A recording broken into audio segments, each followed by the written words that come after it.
आज आपण या ठिकाणी सगळेजण एकत्रित जमलो ते एका विशिष्ट कार्यक्रमासाठी आणि तो कार्यक्रम म्हणजे आपल्याच गावातील आबालवृद्धांपासून सगळेच जण ज्यांचा मान राखतात असे सन्माननीय सदानंद कदम गुरुजी यांचा सत्कार सोहळा या ठिकाणी आयोजित केलेला आहे।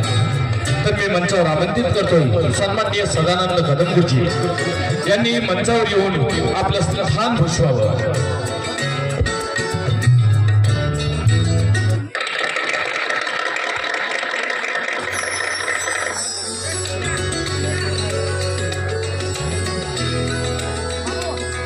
गुरुजींच्या सत्कारासाठी त्यांच्याच खांद्याला खांदा भिडवून आपल्या गावाचा सर्वांगीण विकास कसा साधता येईल यासाठी अहोरात्र झटणारे आपल्याच गावातील आपल्या क्षेत्राचे लाडके आमदार सन्माननीय सुभानराव देशमुख साहेब यांना मी विनंती करतो की त्यांनी मंचावर येऊन आपलं स्थान घ्यावं।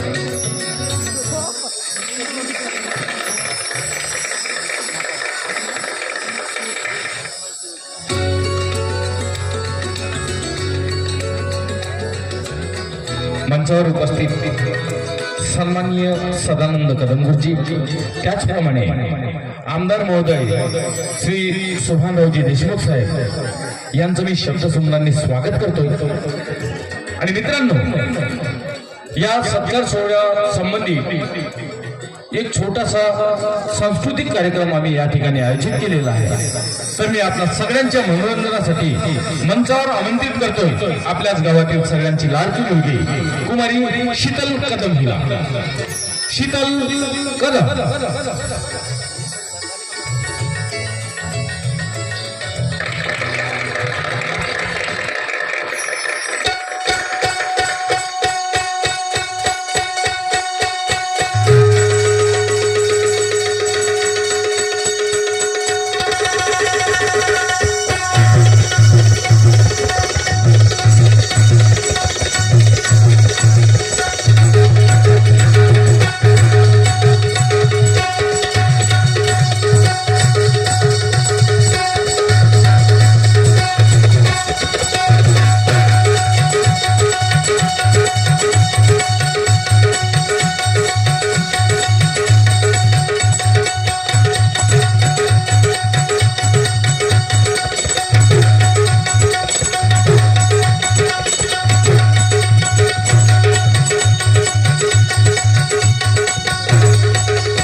अतिशय सुंदर अशा नृत्यानं आम्हा सगळ्यांचं मनोरंजन केलं. धन्यवाद शीतलताई. तर मित्रांनो, हा सांस्कृतिक कार्यक्रम इथं आटोपता घेऊन वळतोय पुढील कार्यक्रमाकडे. आणि तो कार्यक्रम म्हणजे ज्या क्षणाची आपण सगळेच जण आतुरतेने वाट बघत आहोत, सन्माननीय सदानंद कदम गुरुजी यांचा सत्कार सोहळा. तदोतच त्यांना आदर्श शिक्षक हा पुरस्कार या ठिकाणी बहाल केला जाणार आहे. तर मी सन्माननीय आमदार महोदयांना विनंती करतो की त्यांनी सदानंद कदम गुरुजी यांना शाल श्रीफळ देऊन त्यांचा गौरव करावा. त्याचप्रमाणे त्यांना सन्मान चिन्ह देऊन आदर्श शिक्षक हा पुरस्कार बहाल करावा.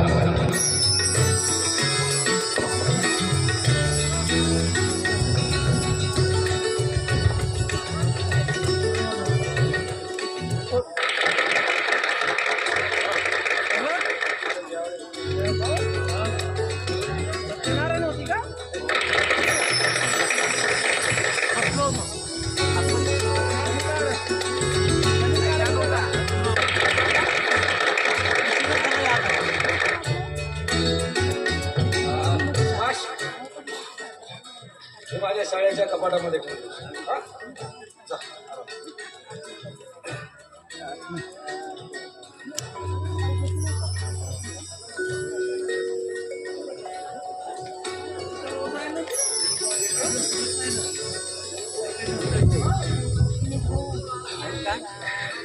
तर मी गुरुजींना विनंती करतो की त्यांनी या प्रसंगी आपलं मनोगत व्यक्त करावं. आज या ठिकाणी उपस्थित माझे विद्यार्थी बालमित्र, गुरुजन वर्ग, तसेच ज्यांच्या हस्ते माझा सत्कार झाला असे आमचे परम मित्र सुभानराव, आपण सगळे या ठिकाणी वेळात वेळ काढून उपस्थित झालात त्याबद्दल मी सगळ्यांचे आभार व्यक्त करतो. विद्यार्थी मित्रांनो, या सत्कार समारंभाप्रसंगी फक्त 2 गोष्टी तुम्हाला सांगायच्या, ते म्हणजे प्रत्येक माणूस हा समाजातून घडत असतो. प्रत्येक माणसाचा विकास जो एक तर अनुवंशिकता आणि दुसरा म्हणजे वातावरणातून होत असतो. त्यामुळे आपला समाज हा नेहमीच सुशिक्षित असला पाहिजे, निर्व्यसनी असला पाहिजे. विश्वरत्न डॉक्टर बाबासाहेब आंबेडकर म्हणतात की शिक्षण हे वाघिणीचं दूध आहे आणि जो पिईल तो गुरगुरल्याशिवाय राहणार नाही. एवढं महत्व या शिक्षणाला आहे. विद्यार्थी मित्रांनो, आपला भारत देश हा तरुणांचा भारत देश म्हणून ओळखला जातो. इतर देशापेक्षा सगळ्यात जास्त तरुण हे आपल्या भारत देशामध्ये आहे. त्यामुळे आपला तरुण हा नेहमी व्यसनापासून दूर असायला हवा, सुशिक्षित असायला हवा. दारू, सिगारेट, खर्रा, जुगार अशा व्यसनापासून नेहमी दूर राहा. त्यासाठी आपल्या समाजातील महापुरुषांचा आदर्श नेहमी डोळ्यासमोर ठेवा. छत्रपती शिवाजी महाराज, विश्वरत्न डॉक्टर बाबासाहेब आंबेडकर, महात्मा ज्योतिबा फुले, क्रांतीसूर्य भगवान बिरसा मुंडा, सावित्रीबाई फुले यांचा आदर्श तुम्ही नेहमी डोळ्यासमोर ठेवा.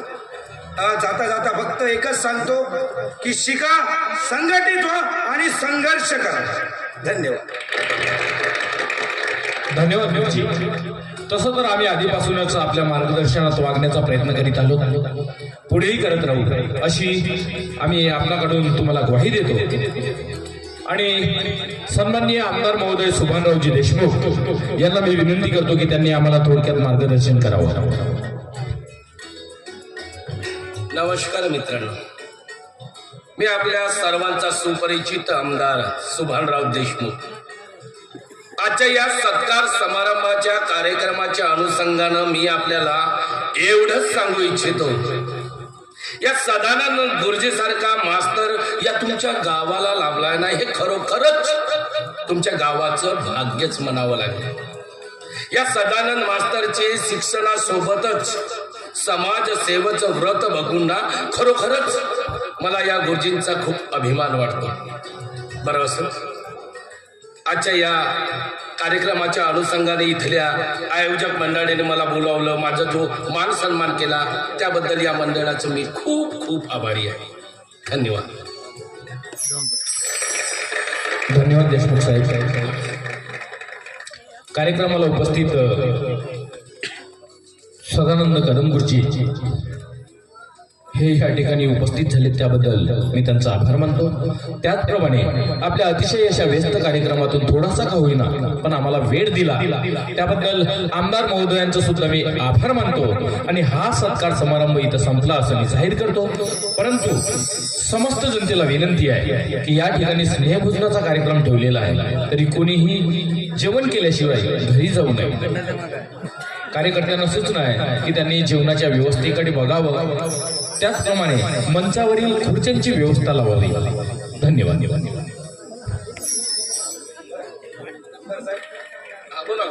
मला जरा आमच्या समाज बांधवासोबत शेतीविषयक जोडधंदे या विषयावर चर्चा सध्या, तर मला निघावं लागेल.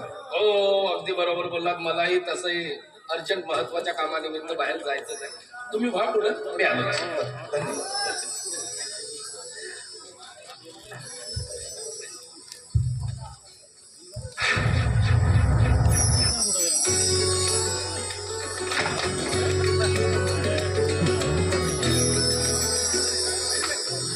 मित्रांनो, तुम्हाला व्हिडिओ आवडला असेल तर व्हिडिओला लाईक करायला विसरू नका व झाडीपट्टीमधील नाटक व इतर कार्यक्रमाचे व्हिडिओ बघण्यासाठी झाडीपट्टी मिनगिरे या चॅनलला सबस्क्राईब करा व बेल आयकॉन दाबायला विसरू नका, जेणेकरून नाटकाचे संपूर्ण व्हिडिओ तुमच्यापर्यंत लवकरात लवकर पोहोचतील. धन्यवाद.